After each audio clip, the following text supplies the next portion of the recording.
D'énormes inégalités de développement opposent le Nord et le Sud. Longtemps, cette opposition était présentée de façon binaire, un Nord, un Sud. Mais depuis une cinquantaine d'années, on assiste à une redistribution des richesses à l'échelle mondiale, avec l'émergence de nouveaux pôles, notamment en Asie. Sans gommer les anciennes frontières Nord-Sud, celles-ci sont quand même largement nuancées par ces nouvelles dynamiques. La carte Le Nord est composée de pays industrialisés avec un IDH supérieur à 0,85. Au sommet de la pyramide, les membres de la triade dominent la planète. Ce sont des pays avec un IDH supérieur à 0,9. Ce sont des pays où l'analphabétisme est pratiquement inexistant. Ce sont des pays riches, bien sûr. Enfin, un troisième élément, ce sont des pays où l'espérance de vie est longue. Mais ce qui les distingue de pays comme l'Australie, la Nouvelle-Zélande, c'est que ces pays ont une influence sur l'ensemble de la planète. Influence économique,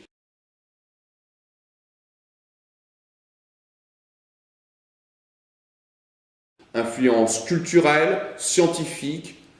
Ces pays dominent le monde et sont au centre des échanges mondiaux. Ces pays regroupent les centres décisionnels qui se situent dans les grandes métropoles telles que Paris, Londres, New York, Tokyo. Les réunions dites du G8 illustrent bien cette suprématie sur la planète.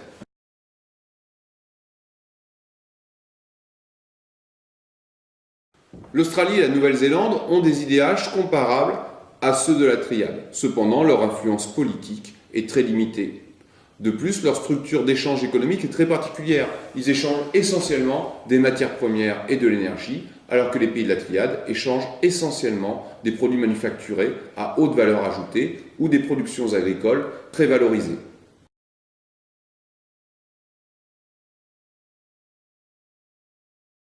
Des pays ont connu un certain déclin économique. Il se situe en termes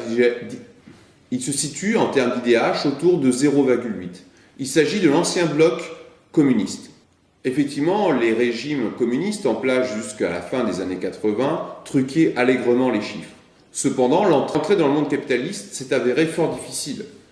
Les bonnes structures éducatives et sanitaires ont été laminées par la privatisation et on a vu l'espérance de vie largement reculer dans les années 90.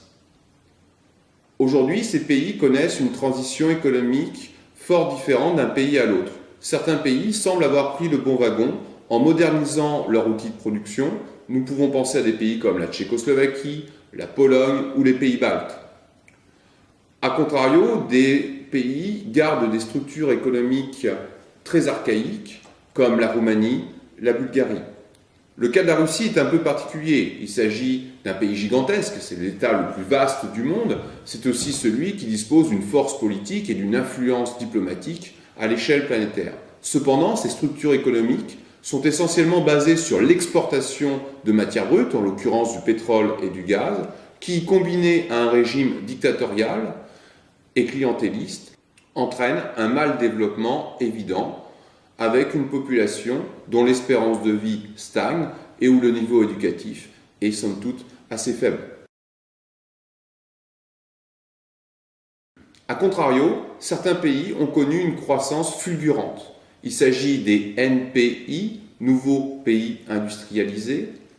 Le modèle de ces NPI se situe en Asie avec les 4 dragons du sud-est asiatique qui aujourd'hui ont un niveau d'IDH comparable aux pays d'Europe.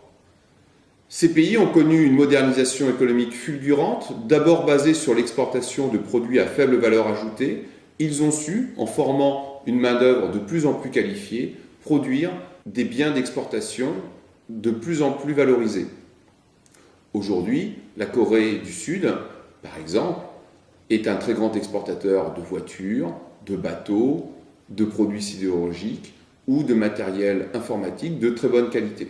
Les 4 dragons du sud-est asiatique ont accueilli de façon très précoce des entreprises de la triade. Ces entreprises profitaient au début d'une main-d'œuvre peu qualifiée, mais surtout peu payée. Les choses ont largement évolué puisqu'aujourd'hui, ces pays sont les producteurs de biens matériels à haute valeur ajoutée. Ce processus de développement économique a été adopté depuis par de très nombreux pays, sans être entré dans ce groupe des pays du Nord, vise à imiter leurs petits camarades.